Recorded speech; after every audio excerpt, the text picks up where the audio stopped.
ഇപ്പോൾ ഗണപതിക്ക് ആനയുടെ തലയാണ്, മനുഷ്യൻ്റെ രൂപമാണ്. അതാണല്ലോ ഇപ്പോൾ മെയിൻ പറയുന്നത്. നമ്മളത് പറഞ്ഞു. അതുകൂടാതെ ഈ നമ്മുടെ ദൈവങ്ങൾക്കെല്ലാം ഒരുപാട് കൈകളുണ്ട്.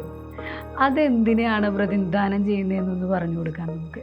ഒരുപാട് കൈകളുണ്ടെന്ന് മാത്രമല്ല, ഈ കൈകളിലൊക്കെ ധാരാളം ആയുധങ്ങളും ഉണ്ട്. നമസ്കാരം മാം. നമസ്കാരം.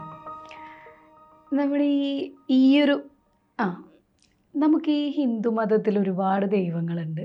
സത്യം പറഞ്ഞു കഴിഞ്ഞാൽ പലരും നമ്മുടെ ദൈവങ്ങളെയൊക്കെ കളിയാക്കാറുണ്ട്. അങ്ങനെ പല രൂപത്തിലുള്ള ദൈവങ്ങളാണുള്ളത്. നമ്മൾ ഗണപതിയെക്കുറിച്ച് നേരത്തെ പറഞ്ഞു.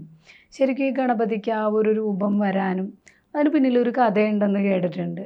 അതൊന്ന് പറയൂ. ശരിക്കും പറഞ്ഞാൽ കഥയെക്കാളും കൂടുതൽ തത്വം മനസ്സിലാക്കുന്നതായിരിക്കും നമുക്ക് നല്ലത്. കാരണം കഥയിലൂടെ ആചാര്യന്മാർ ഒരു തത്വം നമ്മളിലേക്ക് എത്തിക്കാനാണ് ശ്രമിക്കുന്നത്.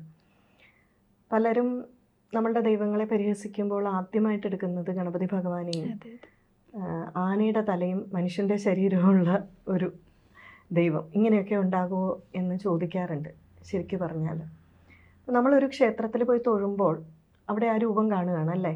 ആനയുടെ ശിരസും മനുഷ്യൻ്റെ ശരീരവുമായിട്ടുള്ള ഒരു രൂപമാണ് കാണുന്നത്. ശരിക്കും പറഞ്ഞാൽ ഈ ഒരു രൂപം കാണുമ്പോൾ നമ്മൾക്ക് എന്ത് ഓർമ്മ വരണം എന്നാണ് അത് സൂചിപ്പിക്കുന്നത്. അപ്പോൾ ആനയുടെ തലയുടെ പ്രത്യേകത എന്താണെന്ന് നോക്കാം. ശരീരത്തിൻ്റെ ഏകദേശം ഒരു 1/5 ഭാഗം തലയാണ്. വളരെ വലിപ്പമുള്ള തലയാണ്. വലിപ്പമുള്ള തല അല്ലെങ്കിൽ വലിപ്പമുള്ള തലച്ചോറ് ബുദ്ധിശക്തിയാണ് സൂചിപ്പിക്കുന്നത്. ആന നമുക്കറിയാം വളരെ കൂർമ്മശക്തിയുള്ളൊരു ജീവിയാണ്, ജാഗ്രതയുള്ള ജീവിയാണ്, എപ്പോഴും അലേർട്ടാണ് ആന. അതുപോലെ തന്നെ ആനയുടെ ഓർമ്മശക്തി വളരെ പ്രശസ്തമാണ് അല്ലേ. അപ്പോൾ ആ ഒരു ഗജവദനം കാണുമ്പോൾ ഇതുപോലെ ഒരു കൂർമ്മശക്തിയും അല്ലെങ്കിൽ ജാഗ്രതയും ബുദ്ധിശക്തിയും നമ്മളും ഉണ്ടാക്കിയെടുക്കണം, അല്ലെങ്കിൽ നമുക്കും വളരെ ആവശ്യമാണ് എന്നുള്ള ഒരു ഭാവം നമുക്ക് വേണം. അല്ലെങ്കിൽ ഭഗവാനോട് നമുക്ക് പ്രാർത്ഥിക്കാം, ഇതുപോലെയുള്ള ഒരു ബുദ്ധിശക്തിയും കൂർമ്മശക്തിയും അല്ലെങ്കിൽ ഈ ജാഗ്രതയും ഒക്കെ എനിക്ക് തരണമേ എന്ന് പ്രാർത്ഥിക്കാം. പണ്ട് കാലത്ത് നമ്മുടെ ആചാര്യന്മാർ ഇതെല്ലാം പറഞ്ഞു തരുമായിരുന്നു. ഇന്ന് മിക്കവാറും എല്ലാ കാര്യങ്ങളും വഴിപാട് പോലെയാണ്. അപ്പോൾ നമ്മളിതൊക്കെ കേൾക്കുമ്പോൾ തന്നെ അതിശയമാണ്, ഇതൊക്കെ നടക്കുന്ന കാര്യമല്ലാണോ, ഇങ്ങനെയൊക്കെ ഗണപതിയുടെ മുന്നിൽ പോയി നിന്ന് പ്രാർത്ഥിക്കാൻ പറ്റുമോ എന്ന്. മുമ്പ് പറഞ്ഞതുപോലെ നമ്മളിത് ചെയ്യാതെ ഇരുന്ന് നമുക്കതെല്ലാം അങ്ങ് ശീലമായി പോയി എന്നുള്ളതാണ് പ്രത്യേകത. അപ്പോൾ ഗജവദനം കാണുമ്പോൾ നമ്മുടെ മനസ്സിലേക്ക് ഓർമ്മ വരേണ്ടത് ഇതാണ്. അപ്പോൾ എന്തിനും വേണ്ടത് ശരിക്കും പറഞ്ഞാൽ മനസ്സ് അതിലേക്ക് കൊണ്ടെത്തിക്കുക എന്നുള്ളതാണ്. ഇപ്പം ഭഗവാൻ സത്യസായി ബാബ പറയും, നമ്മൾ കുളിക്കുമ്പോൾ അത് H2O ആണെന്ന് പറഞ്ഞ് കുളിച്ചാൽ ശരീരം ശുദ്ധിയാകും. എന്നാൽ ഗംഗാജലത്തിലാണ് ഞാൻ കുളിക്കുന്നതെന്ന് വിചാരിച്ച് കുളിച്ചാൽ, അമ്മേ ഗംഗേ എന്ന് പറഞ്ഞ് കുളിച്ചാൽ മനസ്സും കൂടെ ശുദ്ധിയാകും. അപ്പോൾ ഇതാണ് ശരിക്കും പറഞ്ഞാലുള്ള വ്യത്യാസം.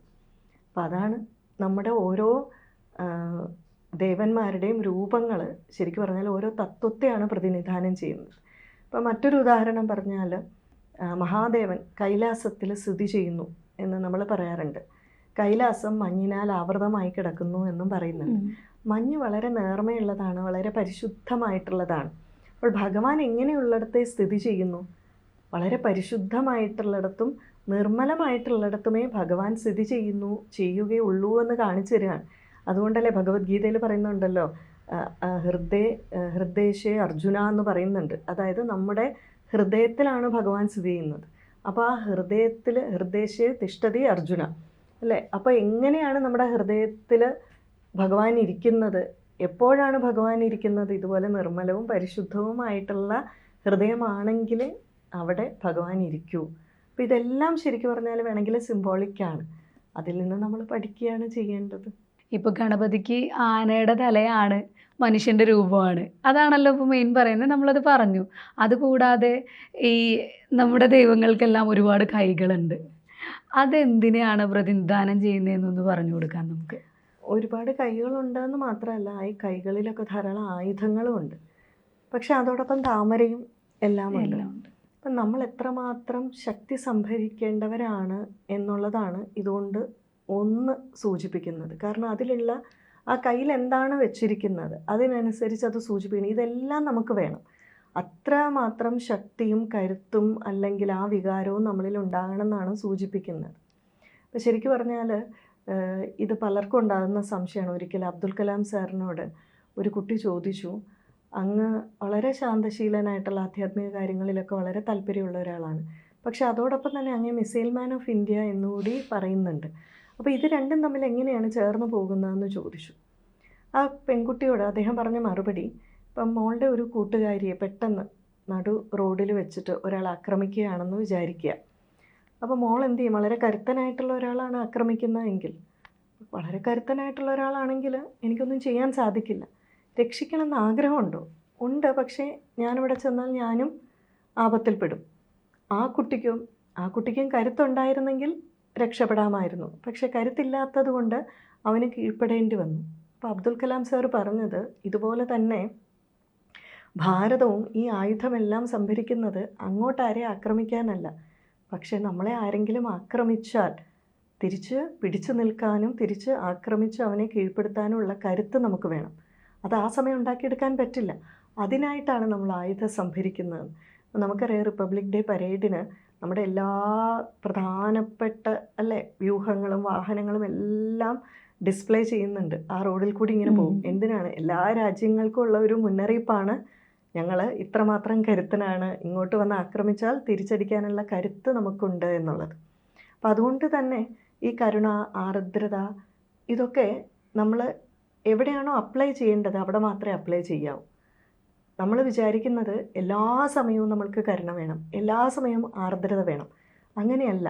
അതെവിടെയാണോ ചെയ്യേണ്ടത് അത് മാത്രം. അതിന് ഏറ്റവും നല്ല ഒരു ഉദാഹരണം, മുഹമ്മദ് ഗോറി ആക്രമിക്കാൻ വന്നപ്പോൾ പൃഥ്വിരാജ് ചൗഹാൻ ഭരിച്ചിരുന്ന കാലഘട്ടത്തിൽ ആദ്യത്തെ യുദ്ധത്തിൽ തന്നെ പൃഥ്വിരാജ് ചൗഹാൻ മുഹമ്മദ് ഗോറിയെ തോൽപ്പിച്ചതാണ്.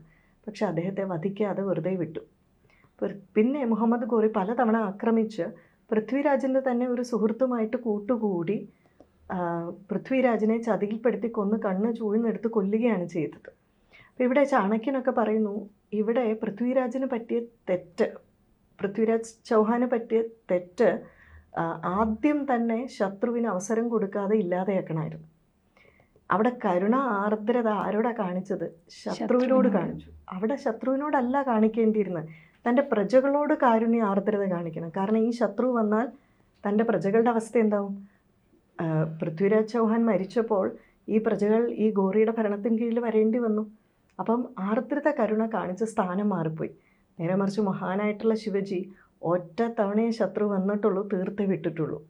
അപ്പോൾ ഇത് നമ്മൾ ഈ വ്യത്യാസം ശരിക്കും മനസ്സിലാകണം. പക്ഷേ ആ വ്യത്യാസം മനസ്സിലാകുമ്പോൾ തന്നെ ഇവിടെ നമ്മൾ പറയുന്നത് നമ്മുടെ ശത്രു വന്നാൽ ഉടനെ തീർത്ത് വിടണം എന്നല്ല.